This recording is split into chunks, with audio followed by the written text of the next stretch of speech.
Last week, just as I was about to get remarried, I went to visit my late husband's grave. While I was cleaning his photograph on the headstone, a little boy approached me and said, "Ma'am, this man is still alive. He is at my house, shaking." I followed him, and when I opened the door, I was petrified. It was a late summer afternoon in Seattle. Under a fine drizzle, the wind from the harbor blew through the pine trees of the cemetery. There are chills that do not come from the weather, but from the human soul when standing in front of a grave where no one is buried under the earth. My name is Sarah Miller, and I am 35 years old. Before the tragedy, I was just the wife of David Hayes, CEO of North Star Shipping. Outsiders called him the big boss of the port. To me, he was just a husband who often suffered from stomach aches and who, upon returning home at night, preferred a good bowl of beef stew with a piece of crusty bread. On the night of the 18th of June 2021, the yacht Red Horizon caught fire off the coast of Puget Sound. David was attending a party with business partners on board. When I ran to the pier, the fire had already stained a corner of the water red. They held me back so I would not step forward. I screamed until my voice went hoarse, asking where my husband was, but no one could answer me. After 3 days of searching, they only handed me a sealed evidence bag containing a charred piece of his jacket, the watch I had given him, and a part of his wedding ring deformed by the heat. There was no body, not a single bone, no words of farewell. Even so, my husband's family erected a cenotaph, an empty tomb in his honor. Eleanor, my husband's stepmother, stood in front of the headstone crying until she almost fainted. She took my hand and, with a broken voice, told me, "Sarah, the water is too cold. If we cannot find his body, at least David must have a place to return to. Don't push yourself anymore." Poor thing. I looked at my husband's photo on the stone. In the picture, he was wearing a navy blue suit. His gaze was deep but bright. I listened to Eleanor. I listened to the sighs of the relatives, but in my heart, there was only one sentence. As long as I do not see the person, I will not believe it. After the ceremony, the family lawyer brought documents on several occasions. They said I had to sign David's declaration of death to facilitate the processing of the estate, the shares, and the management of the company. I pushed the papers back. I refused to sign. Eleanor was stunned. "Are you planning to embrace his shadow your whole life?" I replied very quietly. "If you call David a shadow, I am sorry. To me, he is still my husband." From that day on, people pitied me less and grew more impatient with me. North Star Shipping, after David's disappearance, wobbled like a boat with a broken rudder. He had told me once, "Sarah, this company is not just money. It is my father's sweat. It is half my life. It is the bread and butter of hundreds of families." Back then, I listened and nodded, never imagining that one day it would be me occupying his chair. I learned to be a CEO in meetings as tense as guitar strings, under the distrustful gaze of the shareholders and the whispers of the employees in the hallways. There were those who said what a woman would know about cargo ships and ports. I heard it all, and it hurt, of course. But in this life, people's tongues are like the waves of the open sea. You cannot force them to be quiet just because you are tired. At night, I would open my husband's old notebook and read a page where he had written, "The southern shipping route must be maintained at all costs." As I caressed that line, my tears fell. In those days, Eleanor always played the part of a kind mother. She would order chicken soup to be made for me. She would put her hand on my shoulder and say, "Seeing you carry all this breaks my heart. Why don't you let Ryan help you a little? After all, he is David's brother."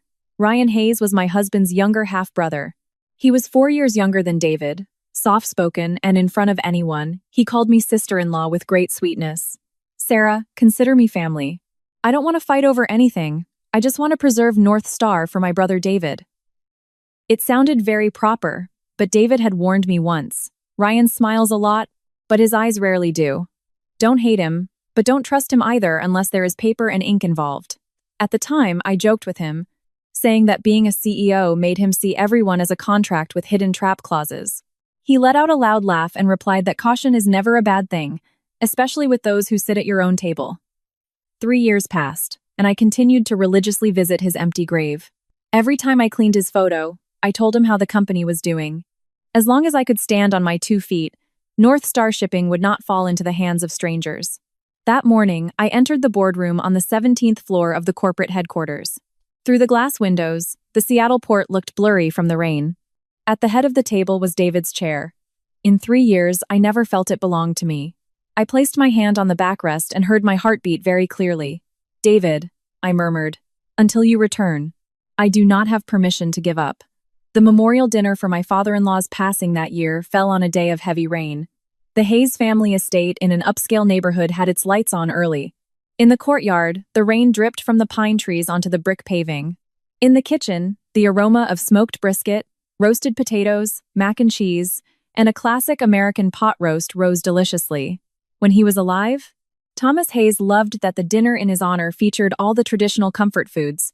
He used to say that someone returning from far away didn't need exotic delicacies, just a good hot plate and to have the family gathered. Remembering his words, every year I went down to the kitchen myself to season the dishes and set the table. Eleanor always said, "You are already the CEO of the company, leave the kitchen stuff to the staff."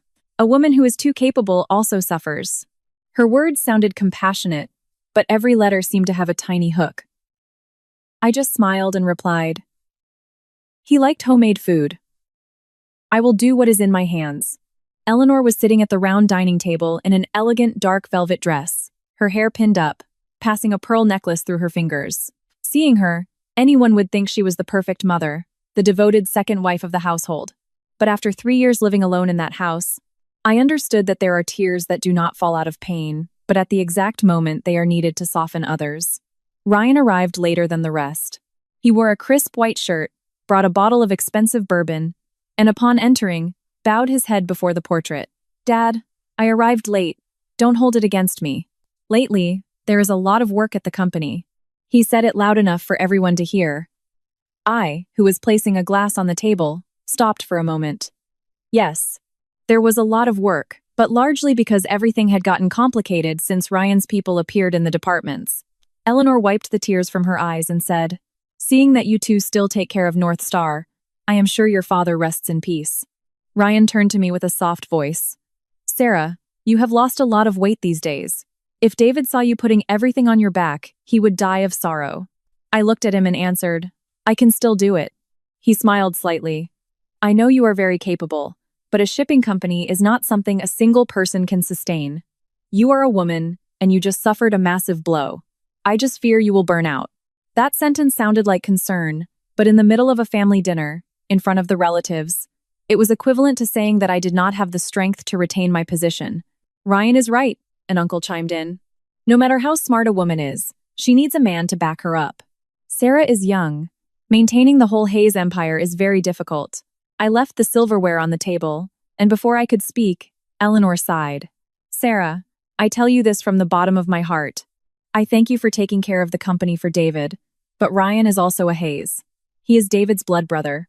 Why don't you let him lend you a hand?" Hearing the words blood and family, a knot formed in my throat. I was David's wife, the one who signed the papers for him, the one who had endured every corporate storm for 3 years. And yet, for not sharing their blood, I would always be an outsider. I spoke in a low voice. "Eleanor, I am not stopping Ryan from helping in the company, but executive control, finances, and port data must be governed by the board of directors. Powers cannot be transferred just because of an after-dinner comment." The atmosphere in the dining room tensed instantly. Ryan waved his hands quickly. "Sister-in-law, don't misunderstand me. I am not asking for power. I just see that you push yourself too hard, and I want to lighten your load. If you don't trust me, let it be." Incredible. With a single sentence, I went from being someone who defends principles to being the paranoid and petty sister-in-law. Eleanor left her glass on the table. The faint sound of crystal against wood chilled my soul. "Sarah, I don't blame you, but you must remember that in this house, you are not the only one who suffers for David. Ryan lost a brother, I lost a son. Your pain is 1, mine is 10. I lowered my gaze. If I had been the old Sarah, I would have apologized immediately. But these 3 years had taught me something. Not everyone who cries is the one who suffers the most. I replied, "I have never thought that only I suffer, but I cannot do the opposite of what David asked me just out of grief." Eleanor looked at me with reddened eyes. "What did he ask you?" I looked up. "He asked me that the company's affairs be kept clear, with paper and ink, and that with family I should be even stricter, because leniency is the biggest hole in the hull of a ship." Ryan let out a small chuckle, though his smile grew tense.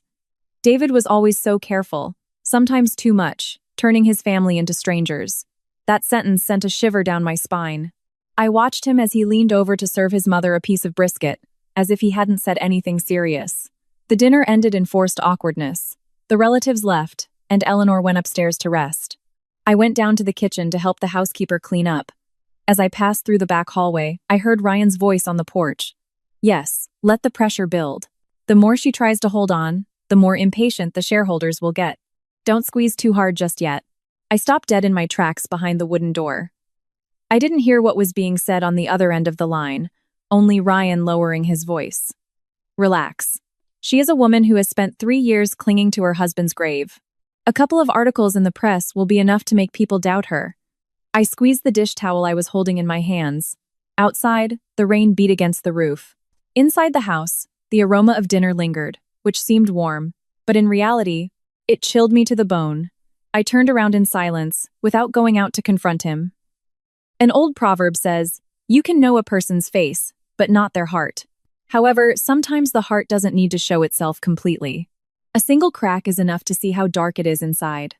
That night, I stood for a long time in front of the family altar, honoring my father-in-law and David's photo. Eleanor kept up her kind facade, and Ryan continued to call me sister-in-law with a honeyed voice. But I began to understand that in this house they didn't need to throw me out the door. They just needed to slowly leave me without a place to stand. Monday morning, I arrived at the company when the sky was still gray. The overnight rain had not dried, and a long line of semi-trucks waited at the port entrance. The distant sound of ship horns echoed heavily. North Star Shipping's headquarters were right on the waterfront. From the 17th floor, you could look directly out at the docks. In the past, David used to stand by the glass window, pointing at the yellow cranes and telling me, "Look, every one of those shipping containers is the livelihood of many people. A boss who only looks at the money sooner or later sinks." I entered the meeting room with that phrase ringing in my ears. On the table, a red folder was placed in front of the chairman's chair. Mark, the head of logistics, looked pale. "Sarah, Continental Freight just sent a document canceling the contract for the Seattle to Anchorage route." I opened the file. An $8 million contract about to be signed in its final addendum, and they were pulling out. The reason sounded very corporate: adjustment in transportation strategy. But looking at the last line, I saw they were transferring their operations to Pacific Blue Port, Michael Sterling's port. I put the papers down. "What is the real reason?" Mark looked around and lowered his voice. "They say they don't trust us because of internal instability. Someone told them the board of directors was going to change. The silence in the room was absolute." I looked at the faces of those present. Some took notes without looking up. Others avoided my gaze. The rumor about the leadership change had barely been hinted at by Ryan at the family dinner, and the next morning, the clients already knew. Bad news travels faster than a courier in rush hour. Before I could process it, Teresa, the chief financial officer, walked in with an even more tense expression. "Sarah, First Cascadia Bank just suspended the disbursement of the $40 million credit line. They demand a justification regarding management risks." I frowned. "What management risks?" Teresa handed me her phone. There was an email with an anonymous letter attached, claiming that I frequently went to talk alone at my husband's grave, showing signs of prolonged obsession and a lack of lucidity for large-scale financial decisions. I let out a laugh, but my throat tasted bitter. Visiting my husband's grave was now proof of insanity. No one dared to answer. Victor, the head of operations, sighed. "That's not all. The fuel supplier also changed their terms. They demand a $2.5 million upfront payment for this month's batch, or they won't refuel the 3 cargo ships docked right now." I looked at the tracking board. Those ships were supposed to head out for the central route. If we were delayed, we would face chain reaction fines. A single tight knot and the whole ship runs out of oxygen. I asked. "They always gave us 45 days of credit. Why are they changing it today?" Victor shook his head. "They say they heard there are problems at North Star and they don't want to risk it." Rumors again. I stood up and walked to the glass window. Down below, the trucks looked like exhausted ants. I clearly saw an invisible hand choking North Star Shipping. No noise, no frontal attacks, just planting fear in the clients, pulling away the banks, alienating the suppliers, and alarming the shareholders. At that moment, the door opened, and Ryan walked in wearing a light blue shirt and holding a folder, looking worried. The exemplary brother who suffered for the company. "Sarah, I found out about the bank and came running. Are you okay?" I turned around. You found out pretty fast. He hesitated but smiled. I have some contacts in finance. They tipped me off so we could be prepared. Arthur, a minor shareholder at the end of the table, chimed in. If Ryan has contacts, it would be ideal for him to talk to the bank. To tell the truth, right now the market needs to see a man from the Hayes family stepping up. I looked at him. Do you mean to say that after 3 years here I am still not part of the Hayes family? The man got nervous. Don't misunderstand me, but you are a woman. You just lost your husband and there are rumors circulating about your state of health. He left the sentence hanging in the air, but everyone understood. I was a widowed woman, supposedly unstable, and above all, a stranger in a family that only trusted blood. Ryan hurried to intervene. Sarah, Arthur didn't mean that. Everyone is just worried about you. Let's do this. Let me temporarily handle the relationships with banks and major clients. You remain the CEO. I will just support you from behind. I found it funny. Support from behind, but with his hands already gripping the back of my chair. I replied, I appreciate it, Ryan, but the delegation of power is not decided by emotions in a boardroom. Any proposal requires a formal document, liability limits, and risk control. North Star is not a flea market where anyone just walks in to collect cash. Some lowered their heads. Ryan kept smiling, but his eyes darkened. Always so strict. I just fear that by clinging to the rules we will lose the chance to save the company. I stared right at him. Companies die from breaking the rules much faster than from being slow. The meeting lasted more than 3 hours. We formed a crisis team. We called every client, sent letters to the bank, renegotiated the fuel. I spoke until my throat went dry, but with every call, I realized the rumors had already spread like oil on water. Around noon, the PR team sent me several press articles. The headlines were polite but ruthless. Is the CEO of North Star shipping ready after her family tragedy? Shipping companies face the risk of emotional leadership. One article even published a photo of me in front of David's cenotaph, secretly taken from a distance. I stared at the photo for a long time. That day, I only went to clean my husband's grave, and in the hands of others, my longing had been turned into a weapon against me. As evening fell, Gabriel Mitchell, the corporate lawyer, arrived. He had been a college classmate of David's and later legal counsel for the company. Walking in, he dropped a stack of printed newspapers on the table. Sarah, someone is manufacturing a psychological profile to push you out of your position. I poured him a glass of water. My hand so tired it trembled. I already figured. Gabriel looked at me. Do you suspect anyone? I stayed silent for a moment. Outside, the sky was getting dark, and the yellowish lights of the port were turning on. I have many suspicions, but no proof. I will just be a hysterical woman in their eyes, Gabriel sighed. Then we have to find proof. I looked at David's photo on the desk. He smiled with the same calm as always, as if by turning around and looking again, he would open the door and walk in. I spoke slowly. I am not afraid of losing in business, Gabriel. I am only terrified that the stab in the back comes from someone sitting at my own table. He didn't answer. There are phrases that do not need comforting because their own weight hurts enough. That night, when almost all the lights in the company had been turned off, I was still in the office. Outside, the ship horns faded into the distance. On the computer screen was the list of contracts at risk. On my phone, a text message from Eleanor. If you are tired, let Ryan assume the weight. Don't overexert yourself and end up ruining David's legacy. I read the sentence over and over and put the phone face down. They weren't going to snatch the company from me in one pull. They just wanted to exhaust me, make outsiders doubt, use family advice to push me until I let go of the wheel myself. But they forgot something. When a woman has kept her husband in her heart for 3 years, she doesn't fall to her knees so easily in the face of a financial storm. 3 days after that tense meeting, Ryan brought Michael Sterling to North Star Shipping. That day, the sun was shining in Seattle after the heavy rains. The light poured through the large windows and illuminated the long mahogany table. I occupied the chairman's seat surrounded by financial reports in red numbers. The ships weren't sailing. The bank was still withholding capital. 2 major clients had paused negotiations. The company was like someone being suffocated. It was still breathing, but every gasp hurt. Ryan walked in first, wearing a calculated smile and an air of urgency. Sarah, I invited Michael for a chat. He comes in good faith to help us in this difficult time. Behind him walked in a man in his 40s. Michael Sterling was tall, elegant, wearing a light gray suit and impeccable hair. He didn't rush to shake my hand, just nodded slightly. "Hello, Sarah. I have heard a lot about you. We finally have the opportunity to talk seriously." I stood up, maintaining a professional distance. "Good afternoon, Michael. In the office. I would prefer you call me Sarah or Mrs. Miller out of formality." He smiled as if my coldness amused him. "Agreed. Excuse my presumption." Michael's Pacific Blue port had been North Star's biggest rival for years. David used to tell me that Michael didn't make much noise, but when he set his sights on something, he didn't let go. That phrase resonated clearly in my mind at that moment. Ryan offered him a chair and personally poured him a coffee. "Sarah, Michael knows the bank froze our credit. They are willing to guarantee us $30 million up front and will let us use the auxiliary dock at Pacific Blue for 3 months. That way, our 3 ships will be able to sail."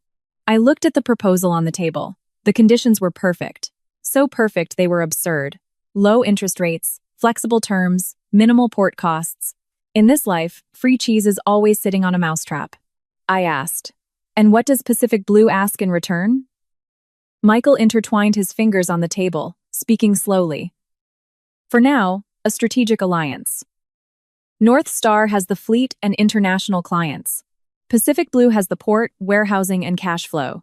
If we shake hands, we survive together." I took a sip of my cold tea. Rivals for years suddenly want to save each other. It's touching. Ryan rushed to smile. "You are being unfair to him. In business, there are no eternal enemies." Besides, Michael had great respect for David. Michael looked at David's photo in the corner of the office. David was a man of great integrity. I respected him sincerely. It would be a real shame if the company he left behind collapsed. Hearing real shame, my blood ran cold. Coming from him, my husband's company sounded like a relic about to be sold at a pawn shop. The meeting ended without signatures. I said I needed the board's review. Ryan looked a bit annoyed but kept up his facade. "Review it well. I know you are careful." That same evening, Eleanor invited me to dinner. When I arrived at the house, I saw Michael Sterling sitting in the living room having coffee and artisan chocolates. Eleanor wore an elegant light blue silk dress, smiling sweetly as if nothing disturbed her peace. "Sarah, you're here." I invited Michael to dinner. If he has the willingness to help the company, we should be grateful. I looked at Ryan, who avoided my eyes while peeling a mandarin orange for his mother. The dinner included baked sea bass, fried calamari, garlic butter shrimp, and other dishes, everything David loved. I don't know if Eleanor did it on purpose, but sitting at the table and seeing the empty seat next to me, my heart ached dully. She served me a piece of fish. "Eat, you have lost a lot of weight. A woman alone carrying a company suffers too much, no matter how capable she is." Michael intervened smoothly. "Strong women are usually strong because they have no one who allows them to be weak. But if someone were by your side, you wouldn't have to torture yourself like this." I set down my silverware. "Michael, I think it is a bit early to have personal conversations at my family dinner." He didn't get angry, just smiled. "My apologies. I saw you so overwhelmed that I spoke out of turn." Eleanor sighed. "Sarah, I know you remain loyal to David, but he has been missing for 3 years. The living cannot cling to the cold forever. You will end up burning your hands. I say this from the heart. If there is a good man willing to take care of you and save North Star, you should think about it." I looked at her. "What exactly do you want me to think about?" Ryan set his glass down, his voice soft as a breeze. "Sarah, if you and Michael became a family, the help from Pacific Blue would be legitimate. The banks would relax, and the shareholders would stop demanding your removal." I felt a knot in my throat. The entire table fell silent. Only the clinking of the housekeeper's silverware in the kitchen could be heard. I asked slowly, "Are you asking me to marry Michael?" Eleanor rubbed her eyes. "No one is forcing you. I am just worrying about you and David's legacy. You are young. Are you going to bury your life next to an empty grave?" I let out a stifled chuckle. "You just said you aren't forcing me, but every word of yours corners me in front of my husband's altar." Michael looked at me, lowering his tone. "Sarah, I am not asking you to forget David. I just want to offer you a way out. A woman alone fighting against the market. It's exhausting." I looked him in the eyes. A polite and calm gaze, but deep down there was something dark, like the water at the bottom of a well. I replied, "I appreciate it, but I still don't need anyone to lead me by the hand." The dinner ended in coldness. They call it keeping up appearances. I went up to the family altar to light a candle for David. The thin smoke floated in front of his portrait. Downstairs, I heard Eleanor whisper to Ryan, "This girl is still too stubborn." Ryan answered, "If she's stubborn, we'll just have to soften her heart first."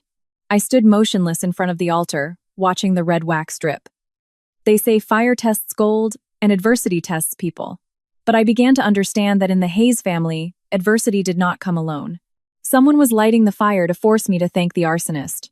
The extraordinary shareholders' meeting took place on a Saturday morning in the large conference room of North Star Shipping. Outside, the blazing sun reflected on the glass windows. I walked in and saw that almost all the major shareholders were present. Those faces that once laughed with David now looked at me with a mixture of pity and impatience. Ryan was on the right side of the long table.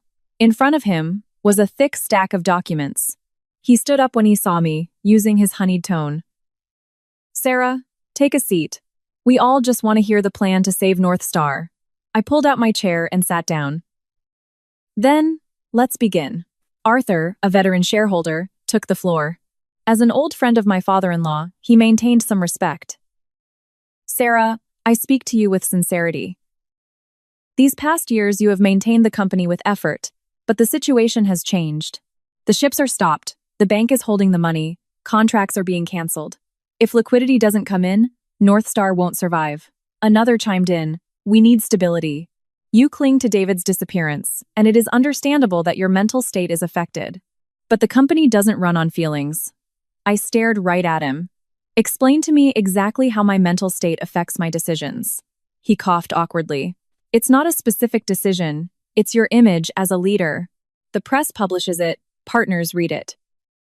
Who is going to trust us like this?" My chest burned. They were using my pain as proof, my visits to my husband's grave as evidence to doubt my sanity. Truly, in this life, you don't need a knife to make someone bleed. Ryan stood up right on cue. "Gentlemen, I will speak plainly. Right now, there is only one quick solution to save the shipping line. Michael Sterling's Pacific Blueport is willing to back us with $30 million, open their auxiliary dock to us, support us with fuel, and bring the bank back to the negotiating table," Arthur asked immediately. "In exchange for what?" Ryan looked at me in feigned discomfort. "Michael wants a sufficiently strong bond. If Sarah and he join in marriage, both parties will be family and any collaboration will be legitimate. North Star is saved, the shareholders calm down, and the employees keep their jobs." The room filled with murmurs. I sat perfectly still, digging my fingernails into my palms until it hurt. A middle-aged female shareholder said, "It's not a bad idea either. You are young. David has been missing for 3 years. The living have to keep living." I turned to her. "My husband still has no buried body," she sighed. "But we cannot let the whole company die for someone we don't know is dead or alive." That sentence was like a slap in the face. I wanted to ask her, "If the man in that empty grave were your husband, would you say it so lightly?" But I swallowed hard. In this room, if I raised my voice, they would call it a lack of control. But if she doesn't accept, Ryan left the sentence hanging in the air, the board will have to find a way to temporarily change the leadership. I don't want to take my brother's place. But if the situation demands it. How ironic. The one who wants to steal your chair always says they are being forced to sit in it. I asked. "You've prepared yourself very well, haven't you?" From the rescue plan to my dismissal, everything was on the table. Ryan flushed. "You are being unfair to me. I do it for the company." Arthur tapped the table with his fingers. "Sarah, honestly, do you have another alternative?" I looked around. No one was on my side. Some genuinely felt pity, others feared for their money, and others had already been bought by Ryan. The whole room was a net, and I was the fish cornered at the bottom. That afternoon, I returned to the Hayes family home. Eleanor was in front of David's altar, wiping away tears with a handkerchief. Seeing me, she immediately said, "You see? The shareholders are not family, and yet they worry. You are David's wife. Are you going to let his company fall?" I was so exhausted I didn't even take off my shoes. "Do you really want me to marry Michael?" She turned around with red eyes. "I want you to save your husband's life's work. Remarrying is not treason. You do it for him." I let out a small laugh as tears welled up. "Marrying someone else for the sake of my husband. It sounds very noble coming from your mouth." Eleanor adopted a severe tone. "Don't be insolent. Being faithful is good. But being faithful to the point of destroying the estate is obstinacy. You are at the top now. Now you have to think about the hundreds of people who depend on you. I looked at David's portrait. He remained with that calm expression, as if he heard everything without being able to say a word. That night, Michael Sterling sent me the prenuptial agreement. I read every line with freezing hands. There was a clause stipulating that after the marriage, for stability and strategic consolidation, I would grant him proxy voting rights for the majority of my shares for 5 years. I held the papers with a bitter smile. I hadn't even put on the wedding dress yet, and they had already measured the size of the cage. I sat in David's old office. His fountain pen was still in the drawer. His old notebook opened to the page where he wrote, "As long as there are people left in North Star, there will be hope." I caressed that phrase. Outside, the rain pelted the glass windows. I remembered the nights when he would clutch his stomach in pain, but still order the driver to take him to the port to check the refrigerated warehouses. I remembered his calloused hands and his joking voice. "You always worry too much. I'm still very strong. Strong." And yet he left and didn't return for 3 years. I cried for a long time, then wiped my face and called Ryan. "Ryan, I agree to meet with Michael to plan the engagement." On the other side, there was a silence of several seconds before his voice lit up. "Sarah, it's the right thing to do. David would surely want you to do this." I closed my eyes. "But I have one condition. The engagement ceremony will be in 1 week. I need to get the company's affairs in order and go to David's grave to tell him." Ryan answered hastily. "Done. I will arrange it. 1 week is enough time to invite the shareholders, banks, and media, and do it in style." I hung up. In the room, only the sound of the rain and the smell of old paper remained. I knew that from that moment, they thought I had lost. But I didn't say yes to marry Michael. I said yes because I needed 7 more days. 7 days to breathe, to check every crack, to secure North Star shipping before they chained me to that open trap with a wedding ring. The next morning, I drove alone to the cemetery by the sea. I didn't tell Eleanor or Ryan or the driver. There are apologies that can only be given alone. With too many people, tears become a spectacle to be judged. That day in Seattle, a very fine drizzle was falling. It wasn't a storm, just water sliding down the glass, persistent as a sadness that clings to you and refuses to let go. The road to the cemetery was deserted, flanked by timber pines bent by the wind. In the distance, the whistle of the ships came from the port. It sounded familiar, but piercing. I parked at the entrance, took a bouquet of white flowers out of the trunk, a box of artisanal fudge from a local market, a small bottle of bourbon, and a gray towel. The fudge was David's favorite. Whenever he came back from a trip down the coast, he would bring some. He would break off a small piece of fudge and frown. Too sweet, but delicious. A man's life sometimes needs a little sweetness, so it doesn't dry up like salted fish. I used to scold him. "Your stomach hurts and you eat sweets." He would laugh. Having my wife to remind me, what do I have to fear? Thinking of that, I squeezed the box tightly. He always said he had someone to remind him. And now I had spent 3 years reminding a simple photograph. David's cenotaph was in a corner of the cemetery, facing the water. The black granite headstone was wet. His photo under the glass had a thin layer of water. His face looked serene, as if he were watching me from very far away. I knelt down and laid the flowers out neatly. "David, I'm here." The wind blew, and my dark clothes clung to my body. I used the towel to clean the headstone and the drops from the glass. With every wipe, his face looked clearer, that same serene but determined look he had in the boardroom. The more I cleaned it, the more my soul broke. "David, forgive me." I said it very softly, afraid of losing control if I spoke out loud. "Yesterday I agreed to meet with Michael to arrange our engagement. In a week they will announce it to all the shareholders, the press, and the banks. I know if you heard me, you would be angry." I discussed myself. I opened the box of fudge and placed it next to the little bottle of bourbon. The sweet aroma mixed with the smell of wet earth. But my love, North Star can no longer breathe. The ships are stranded, the banks are blocking the money, contracts are being canceled, and they want to replace me. They say I live tied to the ghost of a dead man, that I am not sane, that I am just a woman clinging to the power of the Hayes family. Tears fell on the back of my hands. "I can bear being insulted, being belittled, but I cannot bear your shipping line sinking. It is your company, your father's sweat, the livelihood of many people. You once told me that a boss who only saves their own name doesn't deserve to be one. I stood up in front of his photo. I am not marrying to forget you. I am just doing what I can to save the ship while there is still water, but I feel like I am bailing out water with blood-stained hands.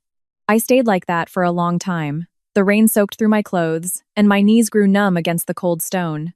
The wind whistled through the pines, and seagulls shrieked in the distance. Then I heard some children arguing quietly behind a pine trunk. You go ask her. Why me? She's crying. Just ask her quietly. Those candies look really good. I wiped my tears and turned around. A short distance away, several little heads were peeking out. They wore worn-out clothes, muddy sneakers, and were very thin. Seeing me, they backed away scared, except for one who stayed a few steps ahead. He looked about 11 or 12 years old, his skin tanned by the sea sun, his hair short and uneven, wearing a jacket that was huge on him, as if borrowed from an adult. He held a crumpled plastic bag in his hand. He looked at me, looked at the box of fudge on the grave, with an expression that was a mix of hunger and fear. I asked him, "What are you doing here?" He got scared and shook his head vigorously. "I wasn't going to take it, ma'am. I was waiting for you to leave to ask you. My grandma says food from offerings has to be asked for. That taking it without permission makes the dead angry." That answer softened my heart. "What is your name?" "Leo. I live in the fishing village on the other side of the sound." I looked behind him. The other children were still hiding, their eyes shining with hunger. I took several more candies from my purse and handed them to Leo. "Here, share them. But remember, the next time you want something, always ask the family first."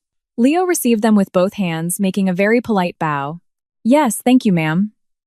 He made a move to leave, but his gaze stopped on the photograph on the headstone. The boy stood still. At first, it was just a glance. Then he took a step closer and squinted to get a better look. The wind ruffled his hair, and his childish face became strangely serious.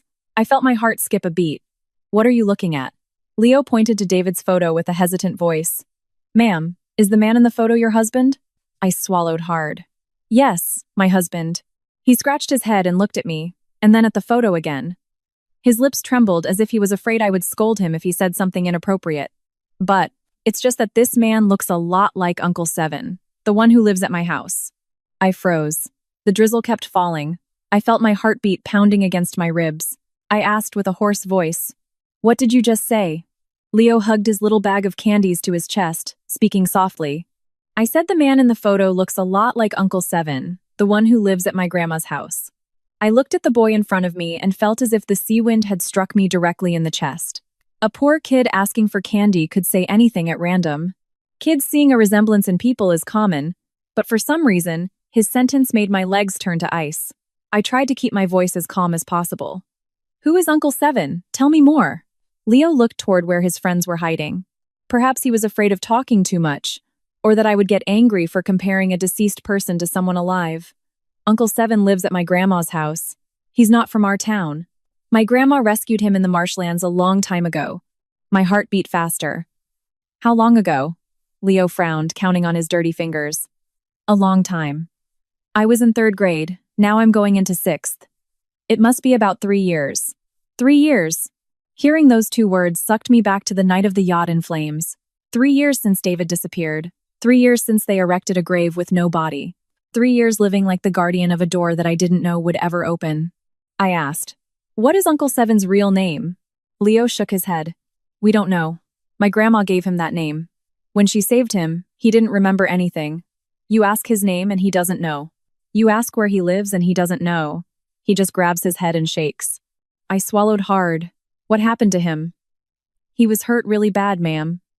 My grandma says that night the water was very rough. In the morning, she found him trapped in the mud in the reeds, covered in dirt, his clothes torn, his head bleeding, and a burn on his back. The fisherman took him to the clinic, but he didn't have any ID or a phone. I gripped the edge of my coat. The cemetery was still empty. The rain fell on my shoulders. I was soaked, but I didn't feel cold anymore. And why didn't he go look for his family?" Leo looked down, gently kicking the wet earth with his sneaker. "He is really scared of strangers. Once, 2 men came who looked like they were from a charity. They said they wanted to take him to treat him for free, but as soon as Uncle Seven heard the voice of one of them, he hid under the bed shaking in panic.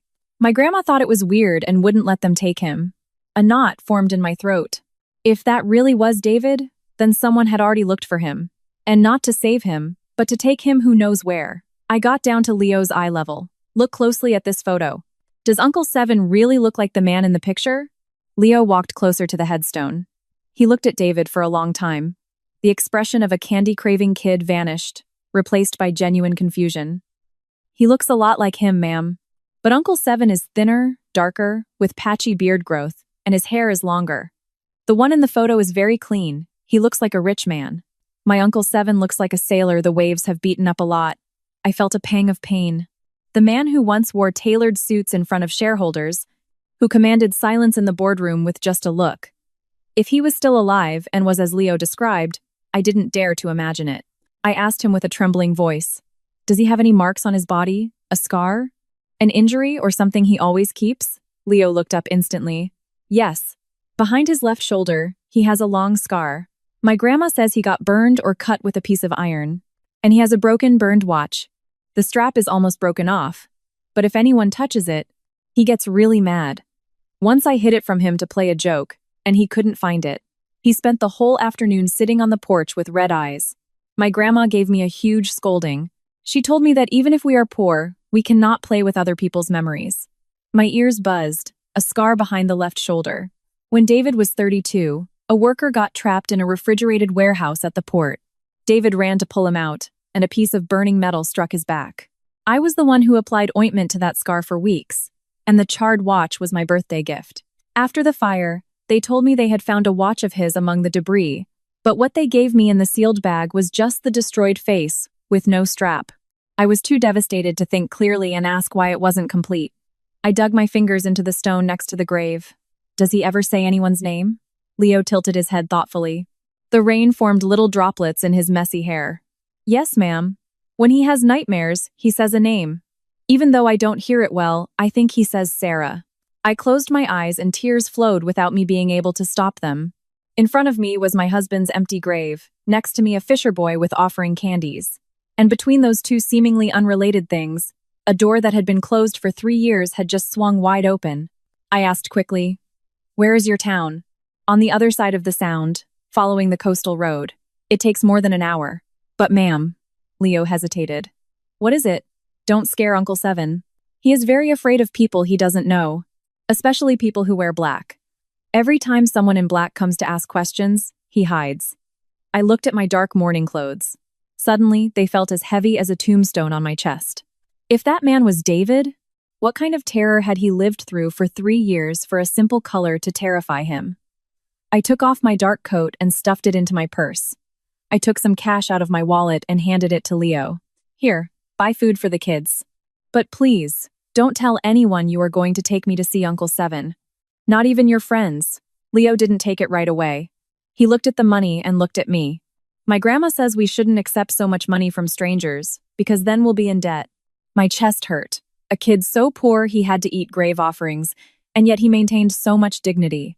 Meanwhile, out there, men in suits in luxurious offices were delivering moral speeches, but with souls more rotten than a bottomless barrel. I put the money in his hand. "It's not a debt. I am giving it to you so you can buy rice and eggs for your grandma, in gratitude for telling me the truth." Leo grabbed it with both hands and muttered, "Yes, ma'am." I looked at the grave again. The box of fudge and the bourbon were still there. A few minutes ago, I was on my knees begging for forgiveness for having to marry someone else, and now I just wanted to smash the headstone to pieces. Not out of anger with him, but because if he was still alive, that grave had kept me buried in a lie for 3 years. I bent down to arrange the flowers. "David, if it is really you, I will take you home. Even if you don't remember me, even if you are afraid of me, even if the entire Hayes family stands in my way, I will not let them erase you ever again." I stood up and wiped my tears. "Take me there, Leo." The boy nodded and waved to his friends. "Go home! I'm going to take this lady to the village to see Uncle Seven. And don't say anything to anyone." The kids ran off with the candies, looking back as if they had seen an apparition in the cemetery. I followed Leo toward the exit, leaving David's empty grave behind in the mist and rain. In front of me opened an unknown, muddy dirt road that led to the peninsula. I didn't know if I was going to find a man who looked like my husband, or my husband himself, reduced to a version crushed by life to the point of forgetting his own name. But my intuition at that moment was stronger than ever.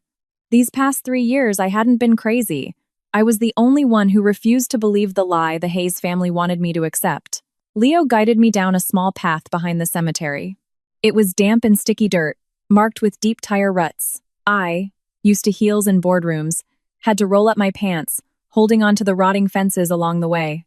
Leo walked fast, turning around every so often. Mrs. Sarah, step on the left. On the right, there's too much mud. I fell once and lost my shoe. My grandma laughed for 3 days. Despite my nerves, a small laugh escaped me. How strange life is. With my heart about to explode, a child's comment allowed me to take a breath. From the cemetery to the fishing village, we skirted a long road next to the marshlands with the murky water of the Sound on one side. The wind blew salty, bringing the smell of decaying seaweed, dried fish, and fresh mud. In the distance, low houses huddled together could be seen. Smoke from kitchens rose like silk threads. A few old boats rested on the shore.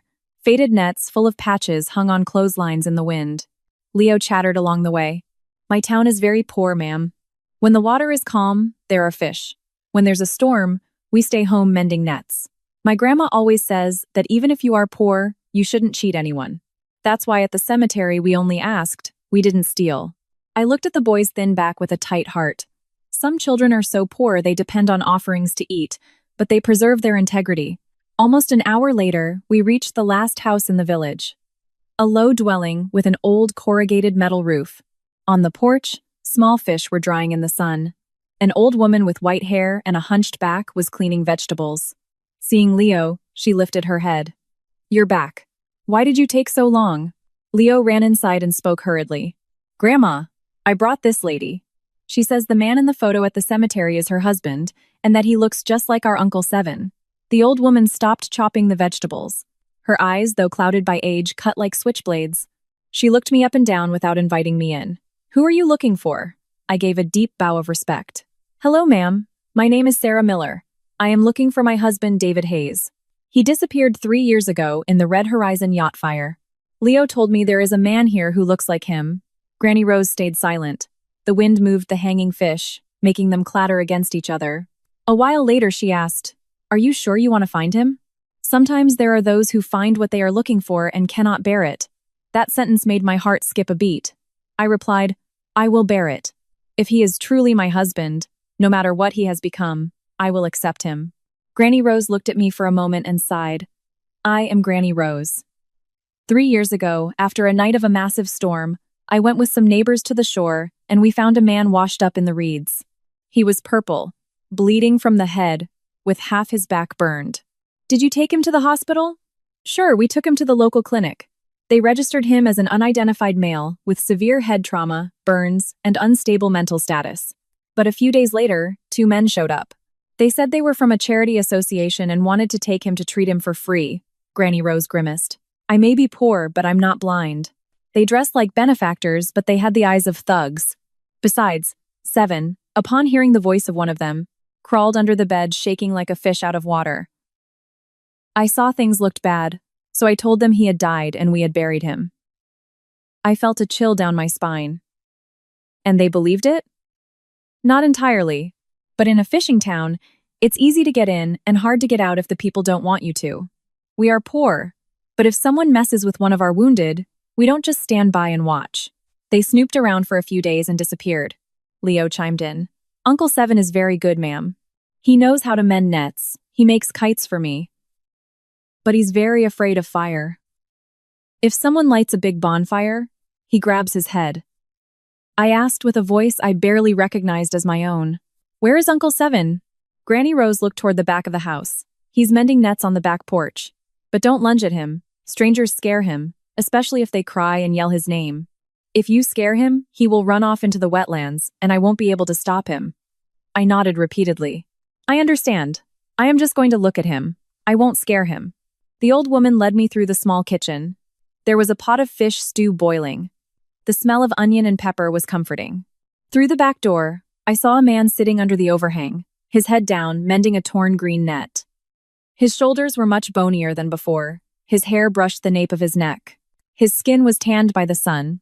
His hands, once impeccable, were calloused from the friction of the ropes. But with just one glance, my heart stopped. Behind his left shoulder, under the old, somewhat loose shirt, peeked the long scar I used to put ointment on every night. On his wrist, the burnt watch, tied with a faded strip of cloth. I covered my mouth with my hand. Tears burst forth like a river. The man raised his head at that moment. His gaze met mine. There was no joy in his eyes. He didn't shout my name. There was only panic and absolute bewilderment. He backed away, dropping the knitting needle onto the dirty floor. Granny rose. "Who is this woman?" I froze. For 3 years I begged heaven that my husband was still alive. But no one taught me what to do when he actually was, and he looked at me like an intruder who had just mistakenly wandered into his life. I always imagined that if one day I reunited with David, I would run to hug him, crying rivers. I imagined he would say my name, take my hand and say, "Sarah, I'm home." But real life rarely accommodates like the movies. The man in front of me was indisputably my husband. The scar, the watch, the slight curvature of his ring finger because one day he got it caught in the door of a freezer. There was no doubt.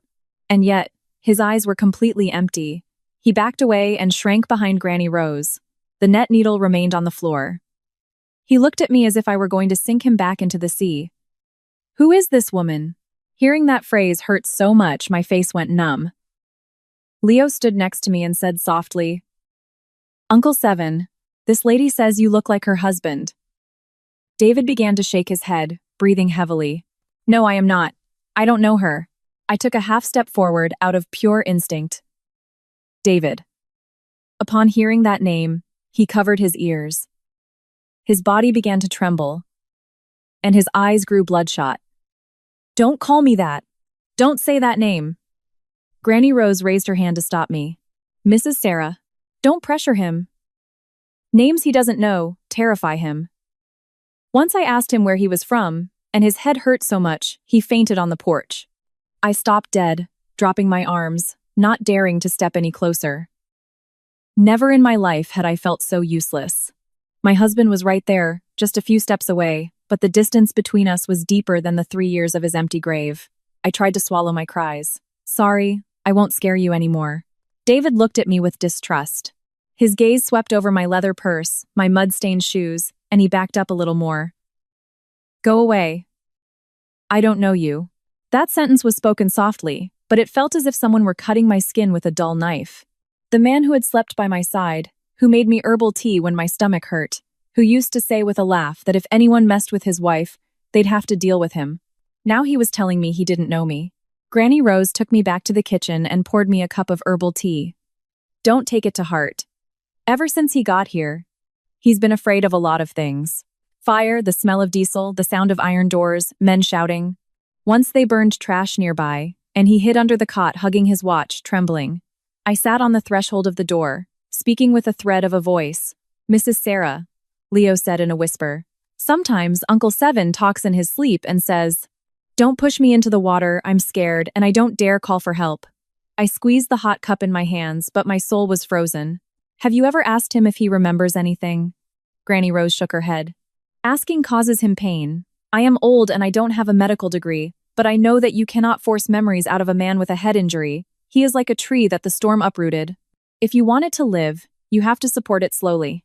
If you pull it by force, you break its roots." I looked down. An old woman from a fishing town understood this, and I, out of grief, almost lunged at him to demand he recognize me. At that moment, we heard the engine of a motorcycle stopping outside the house. The town dogs began to bark. Leo ran out, peeked through a crack, and returned pale. "Grandma, there's a stranger. He's not from town." Granny Rose stood up sharply. I pressed myself against the door. On the dirt road, a man in a dark jacket was questioning the dried fish vendor. He held his phone in his hand and kept glancing toward the old woman's house. His posture was not that of someone coming to buy, but of someone coming to watch. David, hearing the motorcycle from the porch, panicked. He grabbed his head and backed up until he hit the wooden wall. "They've come. They're back." I turned to him sharply. "Who has come?" He didn't answer. He was in a cold sweat, his lips trembling. Granny Rose helped him sit down.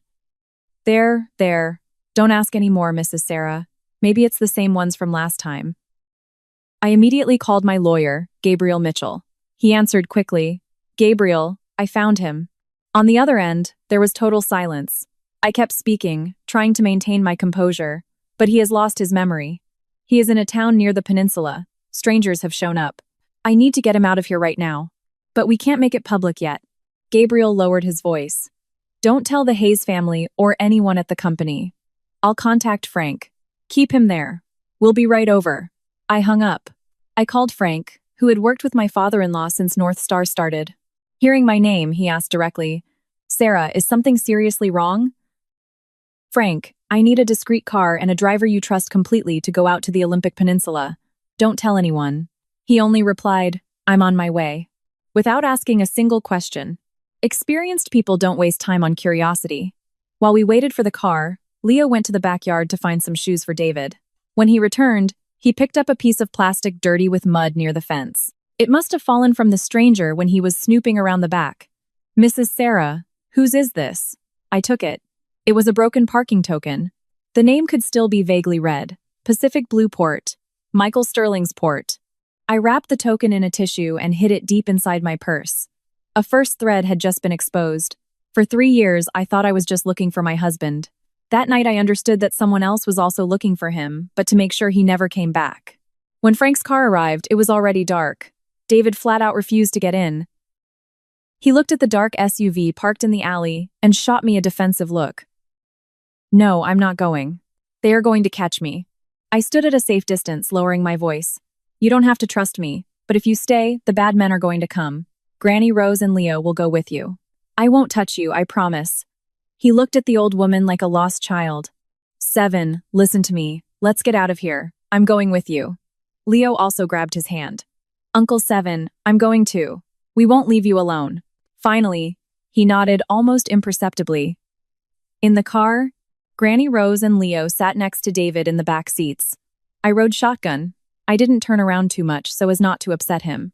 Through the rearview mirror, I saw how he clung to his charred watch, looking out the window into the darkness. I wanted to call him. I wanted to tell him I was there. I wanted to ask him how much he had suffered these 3 years, but I stayed silent. The car left the town under the dampness of the night. After a few miles, Frank looked in the rearview mirror and said in a grave tone, Sarah, a motorcycle is following us. I looked out the window. Small headlights swayed on the lonely road, getting closer and further away. I squeezed my purse, where the Pacific Blue token rested like a thorn. The car rolled for almost 40 minutes along the dark road bordering the marshlands. The headlights followed us for a stretch, until Frank suddenly turned down a hidden dirt road that cut through a field of tall grass. The tires crunched on the gravel. On both sides, there was only the sound of insects and the smell of stagnant water. Frank murmured, Don't worry, mister. Thomas used to use this road when he came fishing. Very few know it. I nodded, but I didn't let go of my purse. The Pacific Blue token was just a piece of plastic, but in that moment, it weighed like an unwritten confession. The cabin by the lake appeared behind the pine trees. It was a single-story house, with weathered siding, a moss-covered roof, and an old tree leaning over the water. Thomas Hayes had bought it as a weekend retreat. After his death, David almost never mentioned it, and the Hayes family seemed to have forgotten it. That's why it was the safest place now. Upon getting out of the car, David froze. He looked at the unfamiliar house and shot me a defensive look. Where are we? I stayed at a prudent distance. It's a place to rest for a while. Granny Rose and Leo are with you. No one is going to take you anywhere. He squeezed his watch in his hand. I don't know you.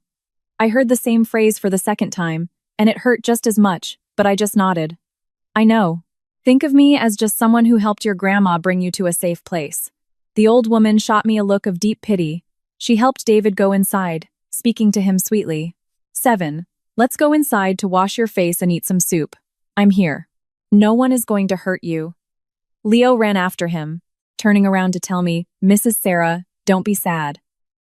Sometimes Uncle 7 also forgets where I leave my shoes. But he is very good. I smiled even though tears wanted to come out. A child's clumsy comfort warms more than 100 adult speeches. A while later, the lawyer Gabriel arrived. He wore a light jacket and his hair was still wet from the drizzle.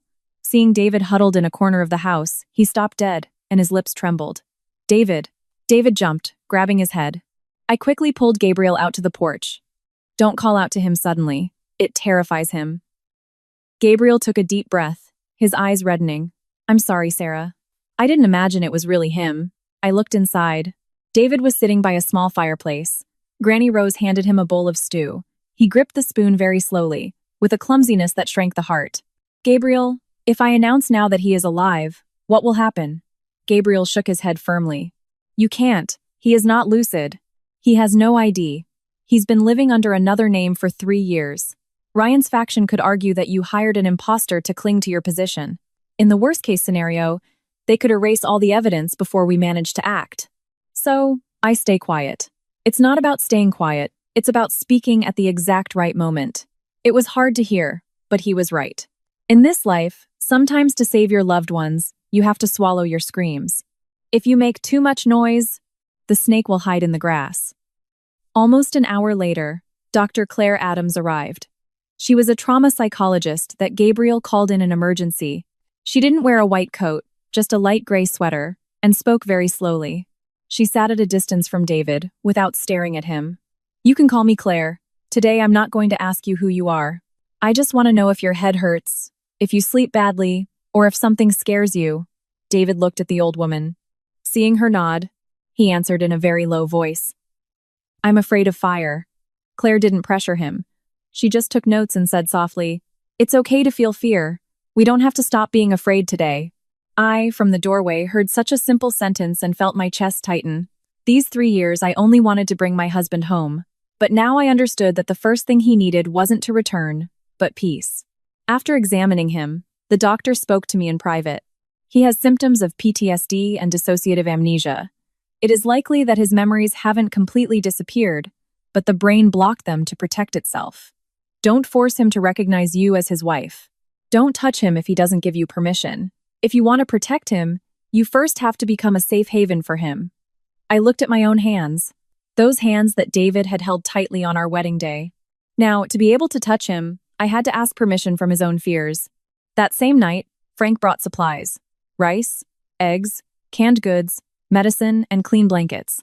Seeing David, he turned around to wipe away tears. Sarah, young David being alive is an immense blessing. I'm sure Mr. Thomas is protecting us from heaven. I told him in a low voice. Frank, I need you to review all the files from the Red Horizon fire. All the old copies, the technical data, the port logs, everything related to that night of June 18th. He nodded firmly. I still keep some keys to the old archives that Mr. Thomas ordered to be stored a long time ago. I'll see what I find. Night fell, and the cabin grew silent. The old woman and Leo slept in the small room. David slept in the back room with the door ajar.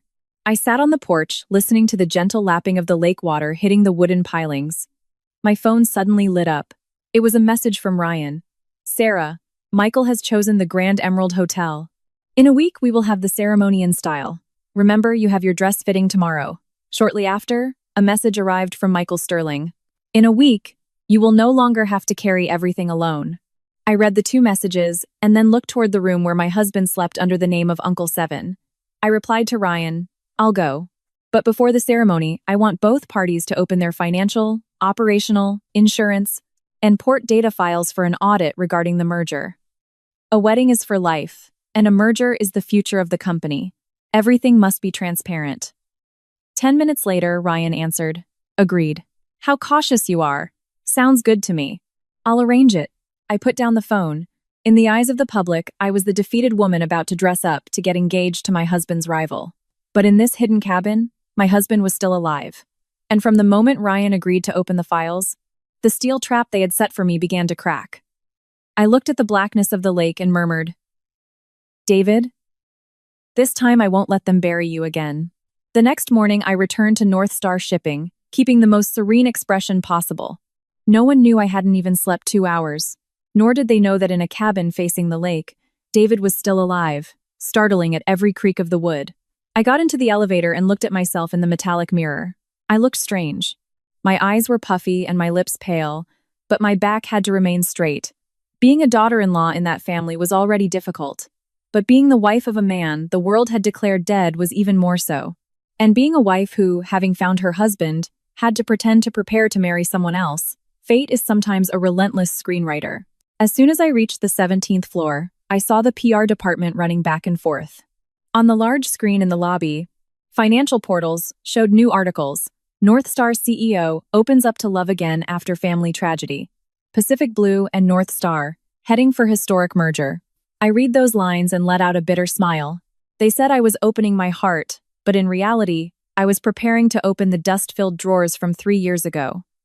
Ryan walked out of the boardroom radiant, as if he had just won the lottery. Sarah, you're here. Michael's people sent the list of documents to review. I've asked the lawyers to prepare everything. I nodded. I want them to add the complete insurance file of the Red Horizon yacht.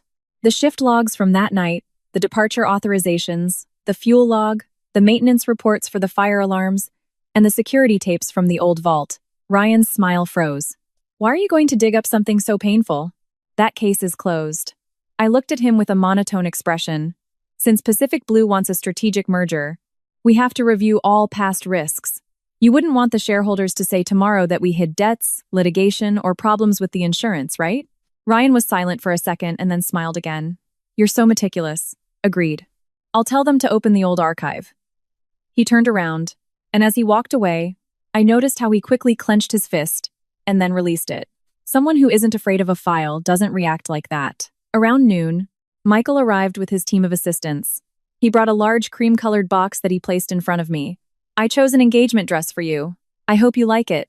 I opened the box. Inside was an ivory silk dress with a boat neck, long sleeves, and small hand-embroidered pearls. It was beautiful, so beautiful that any woman in love would melt seeing it. But to me, it was like a fishing net wrapped in gift paper, waiting to trap me in silence. I closed the box. Thank you, Michael. I will try it on later.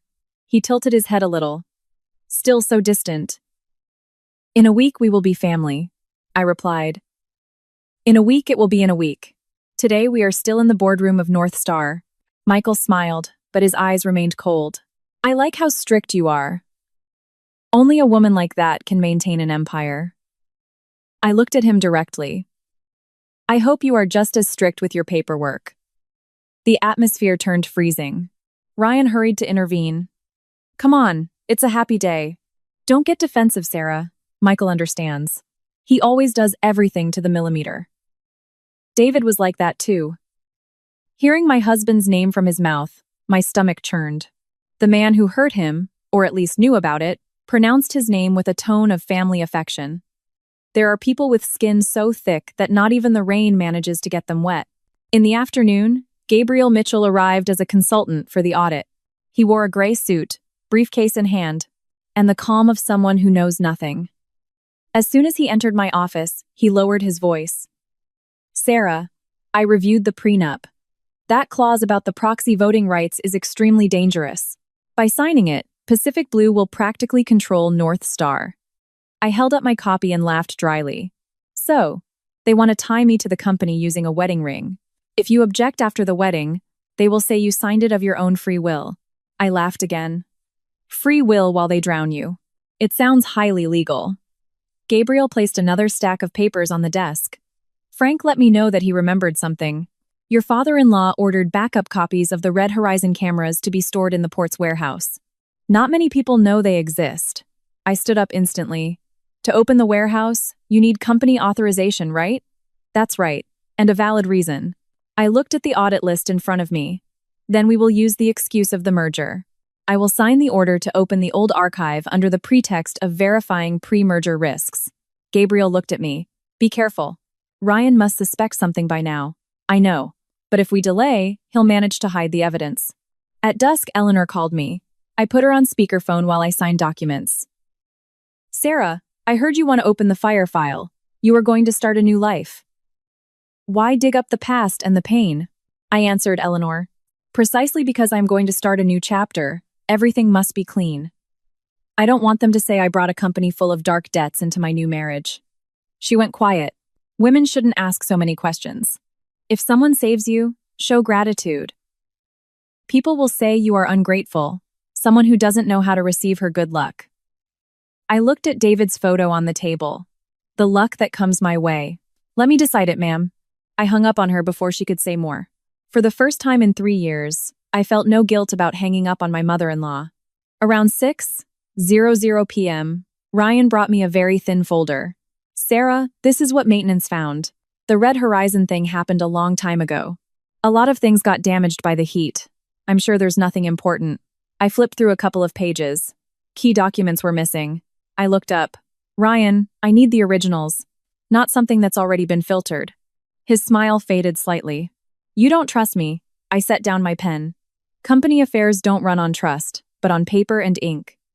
He stayed silent for a few seconds and nodded. Agreed. I'll have them open the old archive warehouse. When he left, I texted Frank. The warehouse will be open tonight. Get ready. He replied with 3 words. Standing by. I sat alone in my office. Outside, the city was already lit up. On the sofa lay the box with Michael's dress. On the table, the prenup. In my hand, the newly signed authorization to open the warehouse.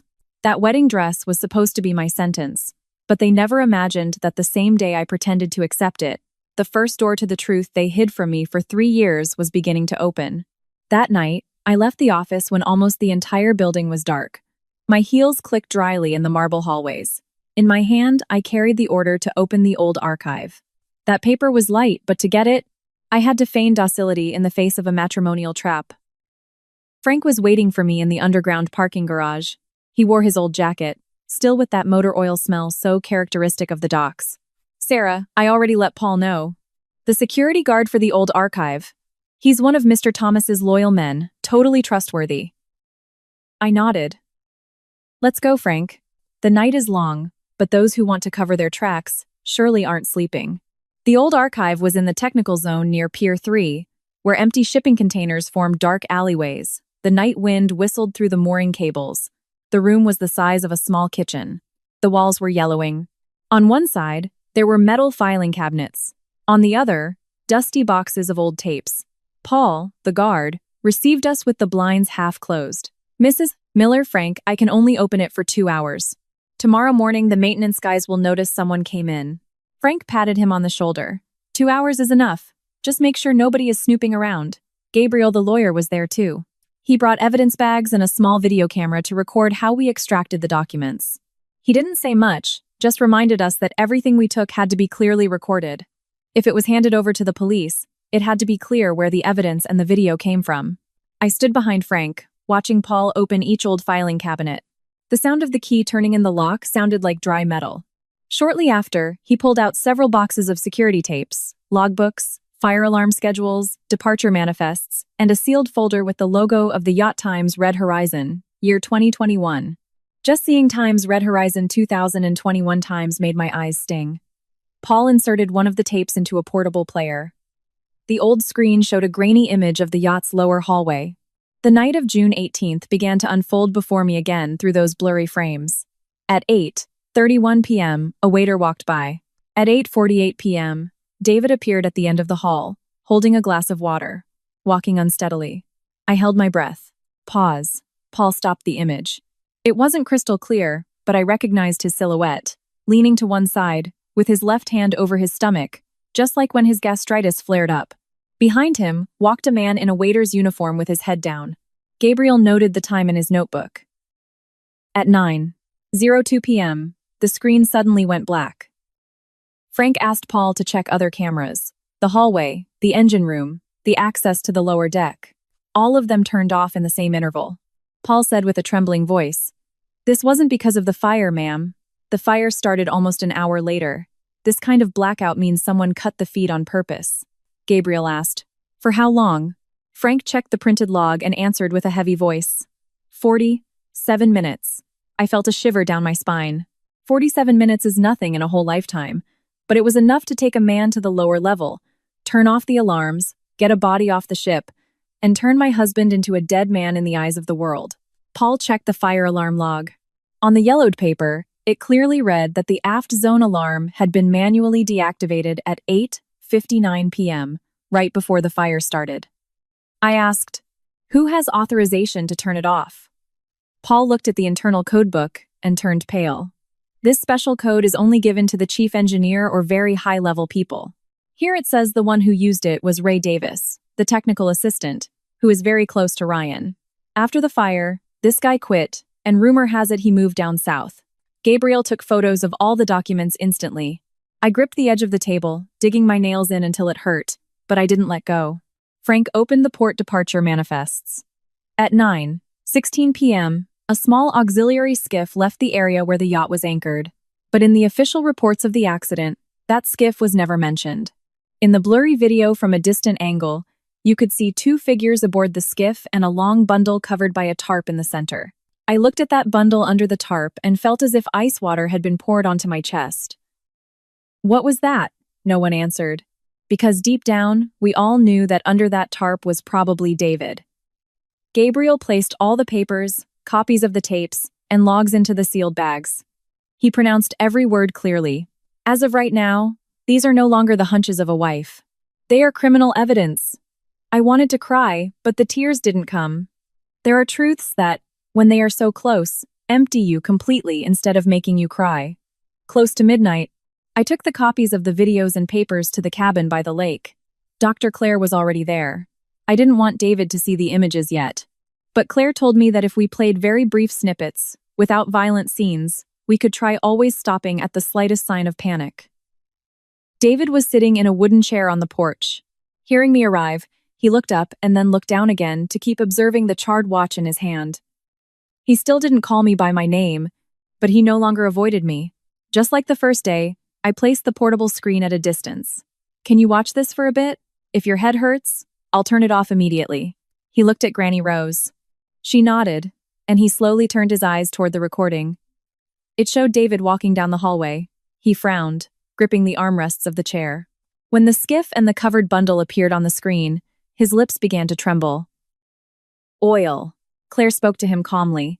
What does it smell like? What do you remember? His breathing accelerated. Diesel. Very dark. I stood behind the doctor without moving. David grabbed his head and his voice broke. No.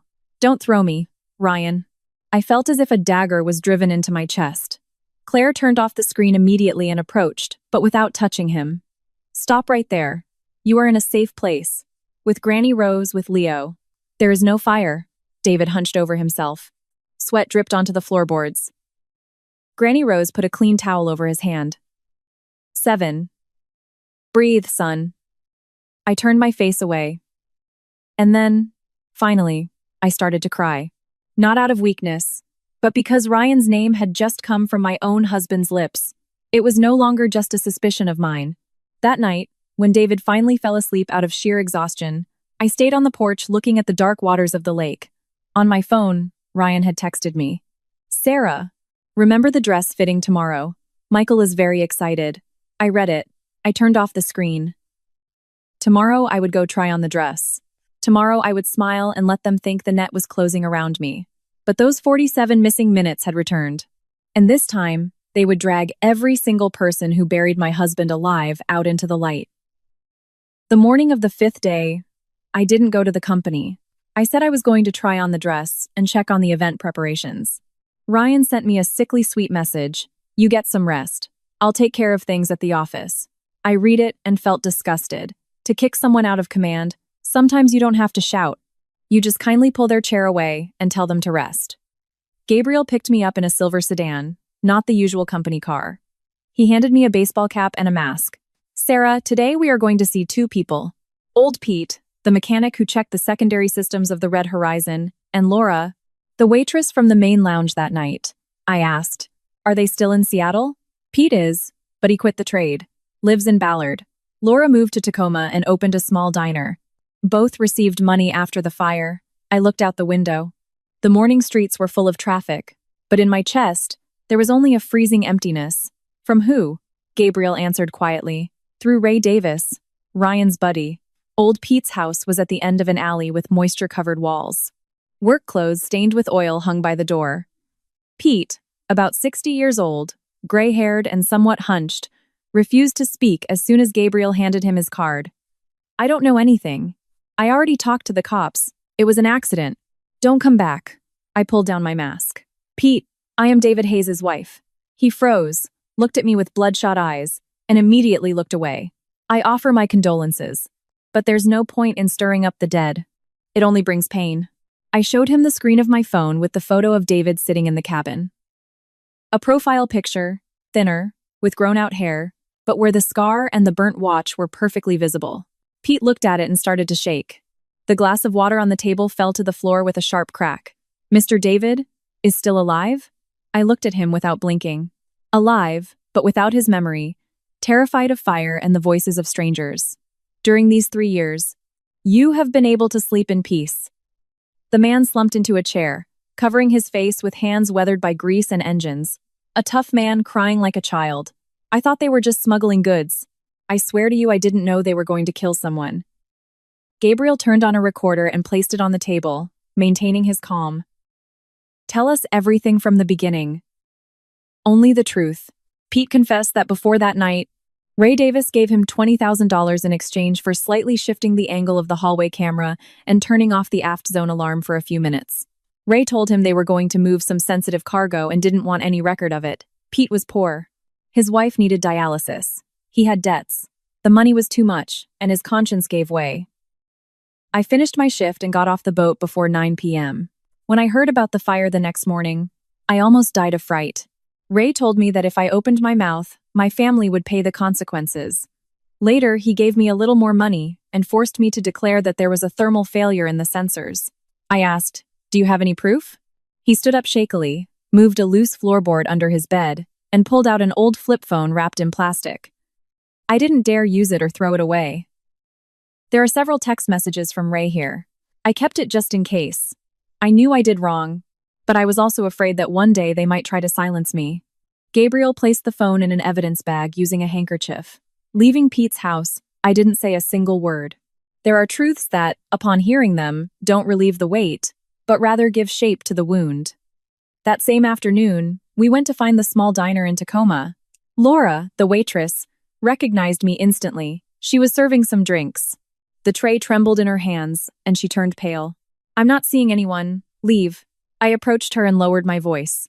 "Laura, my husband is still alive." She dropped the spoon into the coffee maker, splashing everything, but didn't even flinch at the hot water. Gabriel showed her David's photo. Laura burst into tears and dragged us into the back room. "It's my fault. Forgive me.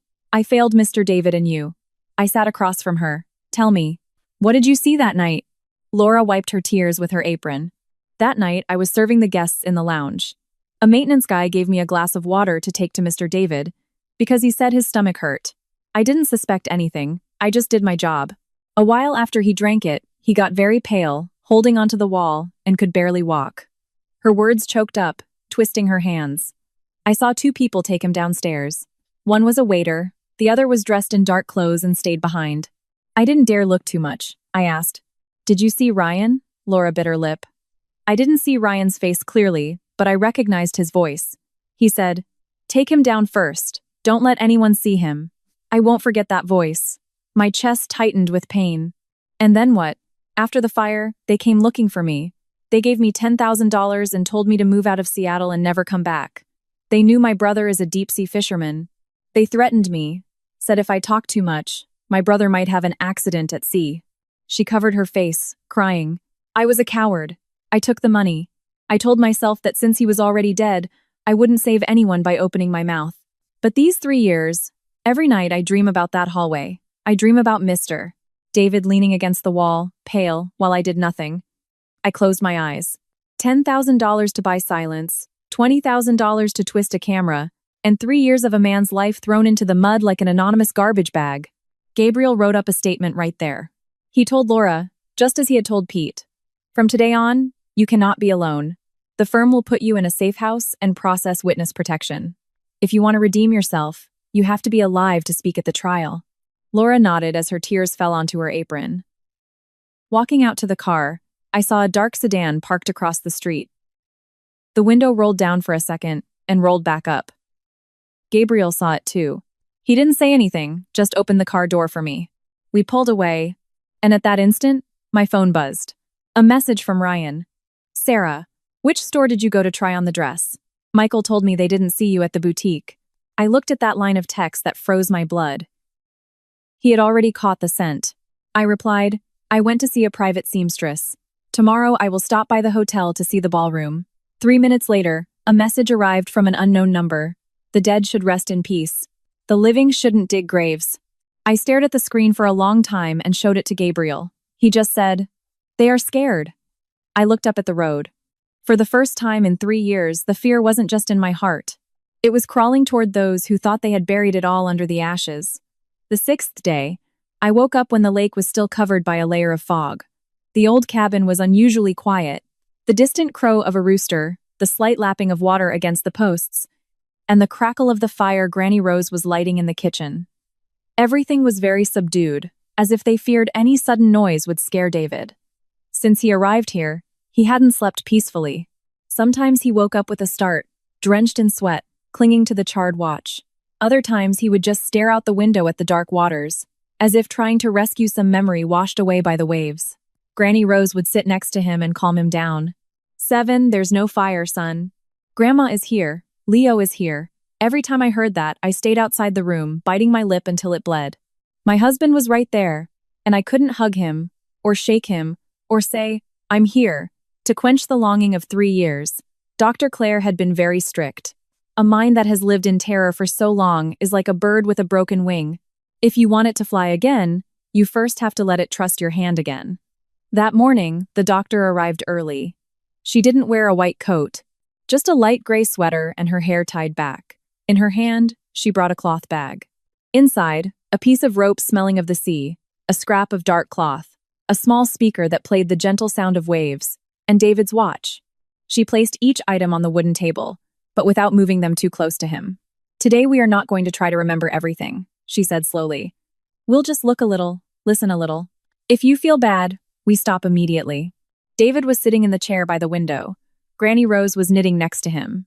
Leo was sitting on the threshold looking at his Uncle 7 without blinking. I stayed near the door, at a distance that wouldn't make him feel cornered. He looked at the objects, and his eyes settled on the watch. A long time later, he reached out and touched the broken glass. I felt a knot in my throat. I bought him that watch for his 36th birthday. That day, he put it on and showed it to me, laughing like a kid. "If my wife gives it to me, I'll wear it until it breaks." And it truly broke on a night of fire, along with the peace of our entire lives. "Doctor." Claire turned on the sound of the waves, a murmur that filled the room. David frowned and gripped the watch tighter. "What do you see?" the doctor asked. He shook his head. "Darkness. In that darkness, is there any smell?" His lips trembled. "Diesel, smoke, and a glass of water that tasted bitter." I gripped the doorframe with all my muscles tense, without making a sound. Claire didn't push. She brought the piece of rope closer, and then the dark cloth for him to see. "Do you remember where you were?" David began to breathe heavily. "The hallway, under the boat. It was hard to walk." Someone said, "David, rest a bit." He grimaced, putting his hand to his stomach. It hurt a lot. My head was spinning. My legs wouldn't respond.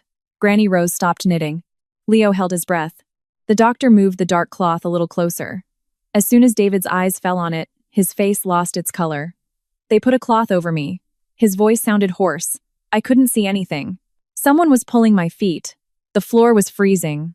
My shoulder hurt. I heard an iron door close. I felt my heart shatter to pieces. I imagined my husband being dragged down the cold hallway, covered as if he were carved